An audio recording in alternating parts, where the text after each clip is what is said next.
જય દ્વારકાધીશ મિત્રો, અદાલતનો એ ફેસલો અને એક બાળકીની એન્ટ્રી. તે પોતાની ગર્ભવતી પૂર્વ પત્નીને 98 કરોડ રૂપિયા આપવાનો જ હતો કે અચાનક રસ્તા પર રહેતી એક નાનકડી બાળકી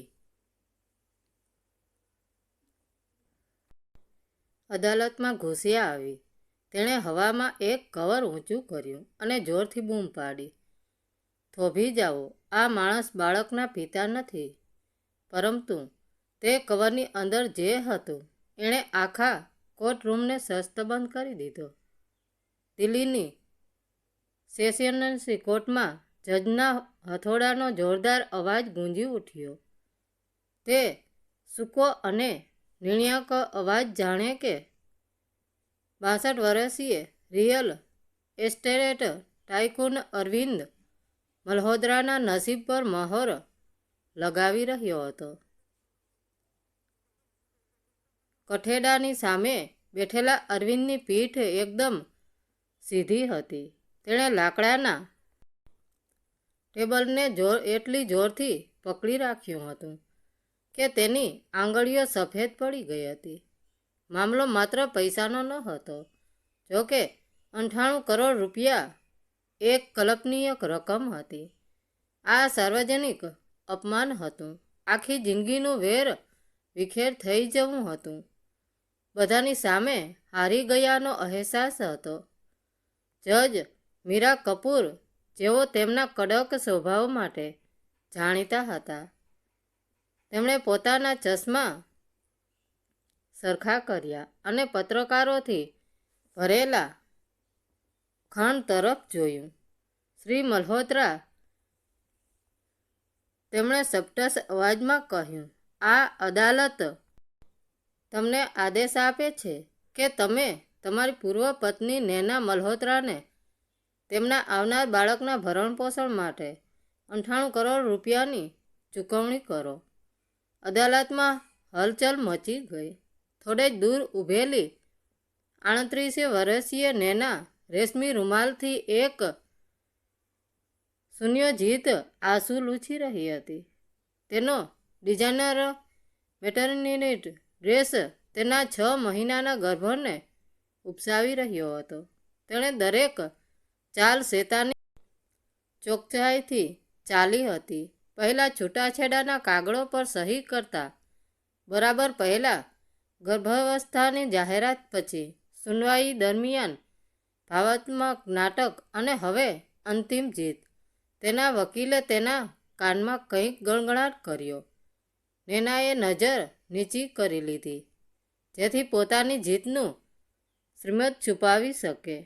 અરવિંદને લાગ્યું જાણે તેનો શ્વાસ રોકાઈ રહ્યો છે. 20 વર્ષના લગ્નજીવન, 20 વર્ષ સુધી ડોક્ટરોના ચક્કર, 20 વર્ષથી એક જ નિદાન સમસ્યા તમારામાં છે. શ્રી મલ્હોત્રા લો સ્ટ્રમ્પ્સ કાઉન્ટર વ્યધવત. નૈના તેની સાથે રડી હતી. તેને ગળે લગાડ્યો હતો. સારવાર પાછળ કરોડો રૂપિયા ખર્ચ કરાવ્યા. તેને ખાતરી અપાવી હતી કે તેઓ બંને પરિવાર માટે સંઘર્ષ કરી રહ્યા છે અને હવે જ્યારે લગ્ન તૂટી રહ્યા હતા ત્યારે તે ચમત્કારિક રીતે ગર્ભવતી હતી. અરવિંદના વકીલે DNA ટેસ્ટની માગ કરી હતી, પરંતુ કોર્ટે તેને ફગાવી દીધી. આ વિલંબ કરવાની એક ક્રૂર રણનીતિ છે, અદાલતે કહ્યું હતું. આ અન્યાય છે. વકીલ રાહુલ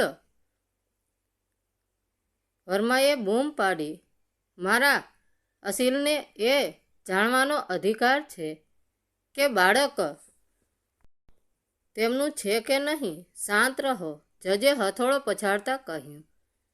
બાળક લગ્નગાળા દરમિયાન ગર્ભમાં આવ્યું છે. કાયદો સ્પષ્ટ છે.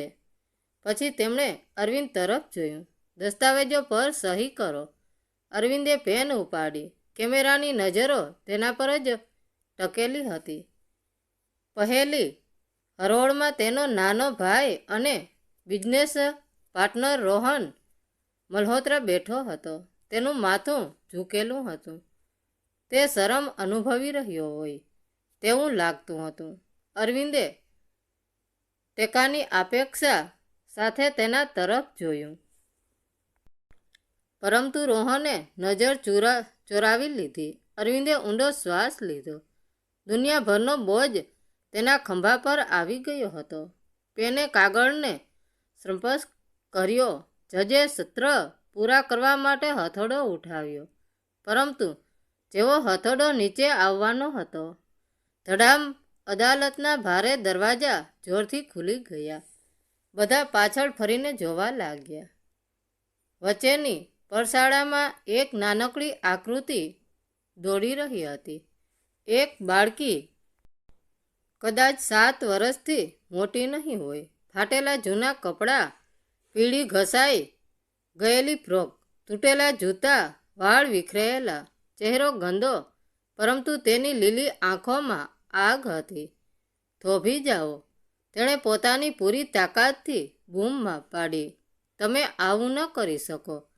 સુરક્ષા ગાર્ડ તેને પકડવા દોડ્યા, પરંતુ તે એકને થાપ આપીને હાંફતી જજની સામે પહોંચી ગઈ.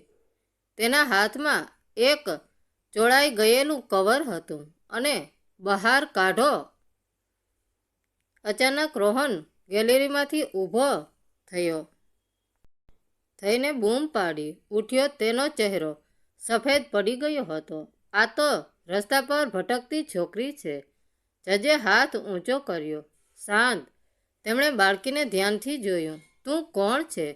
બાળકીએ ગર્વથી પોતાનું માથું ઊંચું કર્યું. મારું નામ સના ખાન છે. આખો ખંડ સન્નાટામાં ડૂબી ગયો. મારી મા રોહન મલ્હોત્રાના ઘરમાં સફાઈનું કામ કરતી હતી. તેણે કહ્યું, 6 મહિના પહેલાં કેન્સરથી તેમનું મોત થઈ ગયું.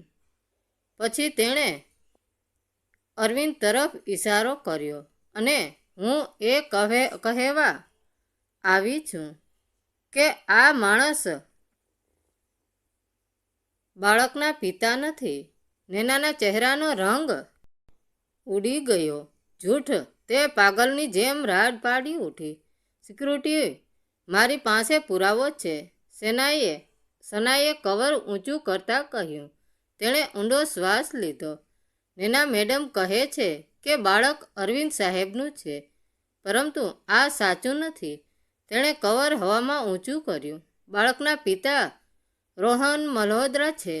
અદાલતમાં હોબાળો મચી ગયો. પત્રકારો બૂમો પાડવા લાગ્યા. કેમેરાની ફ્લેશ ચમકવા લાગી. વકીલો ઊભા થઈ ગયા. જજે વારંવાર હથોડો પછાડ્યો. અદાલતમાં શાંતિ જાળવો. પછી તેમણે હાથ લંબાવ્યો. તે કવર મને આપ. સના આગળ વધી. જજે દસ્તાવેજ ખોલ્યો. થોડી સેકન્ડો સુધી વાંચતા રહ્યા. પછી જ્યારે તેમણે નજર ઊંચી કરી, તેમનો ચહેરો ગુસ્સાથી લાલ હતો. આ પિતૃત્વ પરીક્ષણ DNAનો રિપોર્ટ છે. 4 મહિના પહેલાં દિલ્હીની એક મેડિકલ લેબમાં કરાવવામાં આવેલો. સન્નાટો. આ 99 સંભાવના સાથે પુષ્ટિ કરે છે કે બાળકના જૈવિક પિતા રોહન મલ્હોત્રા છે. પરંતુ આ જ સૌથી ભયાનક સત્ય નહોતું. થોડા અઠવાડિયા પછી જ્યારે કંપનીના ખાતાઓની તપાસ થઈ, ત્યારે એક બીજું રહસ્ય સામે આવ્યું. રોહને માત્ર પોતાના ભાઈની તેની પત્ની સાથે દગો નહોતો આપ્યો, તે 8 વર્ષથી કરોડો રૂપિયાની ચોરી પણ કરી રહ્યો હતો. અને ત્યાર પછી અરવિંદે જે કર્યું તેણે 300 પરિવારોની જિંદગી હંમેશા માટે બદલી નાખી. મિત્રો, વાર્તા કેવી લાગી? સારી લાગી હોય તો કોમેન્ટ કરીને જરૂર જણાવજો. ધન્યવાદ મિત્રો. રાધે રાધે. જય દ્વારકાધીશ.